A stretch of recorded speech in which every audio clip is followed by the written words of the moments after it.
بێگومان یەکێک لەو شاعیر و ڕاگبیانەی کە خزمەتێکی زۆری تاوەکو ئێستا بە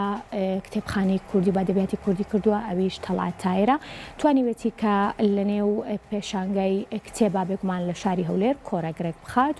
و چەندین شعری تایبەتی تایە بخوێنێتەوە بێگومان ئەمە دەرفەتێکی زۆر باشە بە جاوی کە بتوانرێت ئەم پێشانگا ئەم چالاکیانە جارێکی تر دەوڵەمەندتر بکرێت و جوانتر بکرێت و هەم خەڵک بتوانێت کە کتێبی دڵخوازی خۆی بدۆزێتەوە بتوانێت بەشێک لەو سەرچاوانەی کە هەیە بە تایبەتی سەرچاوە ئەدەبیەکان بتوانێت لەوێ بەدی بکرێت و خەڵک بتوانن بیکرێن و هەم دەرفەتێکی باشیشە بۆ تەواوی نزگەکانی چاپکردن و هەروەها با بڵێن نووسەرانیش بە شێوەیەکی گشتی کە ڕاستەوخۆ بتوانن خوێنەر ببینن و خوێنەرانیش بە هەمان شێوە بتوانن نووسەری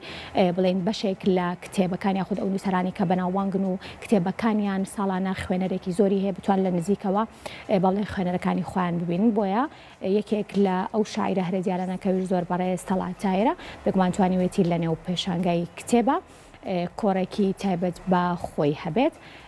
کۆمەڵێک گفتوگۆ و هەروەها لێدوانێکیش لەلایەن زۆر بەڕێز کاک تەڵعەت تاهیرەوە کە بەڕێزان ڕووناکبیر و شاعرن بێگومان ئامادەیە پێکەوە بینەریەبین فەرموو. زۆر خۆشحاڵم بۆی جارێکتر لە شارەکەی خۆم لە هەولێر ئاش دەبمەوە بەو گەنجە جوانانە ئاش دەبمەوە بە هەوادارێنی ئەدەبیات خەڵک کەمێک لە شعر و ئەدەبیات تۆراوە ئیتر ئیشی ئێمەیە ئیشی هەمومانە ئەوەی بووی بکرێ ئەوانە ئیتر کۆڕی ئەدەبی زیاتر بکەین خۆ دەزانی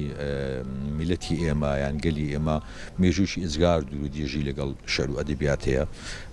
تەنانەت یەکەم دیکومنتی نەتەوەی ئێمەش هەر شعر بووە کە مەموزینی ئەحمەدی خانیە من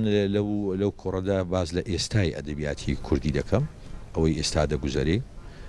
دواتر چەند تێکستێک دەخوێنمەوە ئیتر دوو کتابم دەرچوو ئەم ماوەیە